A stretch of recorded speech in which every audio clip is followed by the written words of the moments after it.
अस्सलाम वालेकुम। STV news आहियां वली मोहम्मद जारो। नज़र वजूं था मीरपुर बठोरे खां अली अकबर मुकेरो जे हिन रिपोर्ट ते।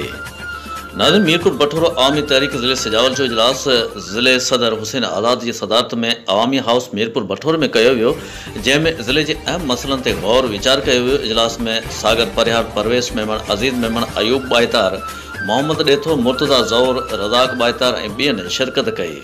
इजलास में फ़ैसिलो कयो वियो त सिंध जे सोर में सिंधियाणी तहरीक के मरकज़ी अॻवान ऐं अवामी तहरीक के सरबराह मोहतरम रसूल बख्श पली जे साहिब जे घरवारी अदी ज़ायदा शेख की चौथी वरसी ऐं सिंधियाणी तहरीक जो मरकज़ी कन्वेंशन 16 जनवरी ते हैदराबाद सिंध म्यूज़ियम में 20 जनवरी ते कायदे इनकलाब रसूल बख्श पली जो साहिब की 92वीं सालगिरह जुमशाई में भी शिरकत कई वेंदी।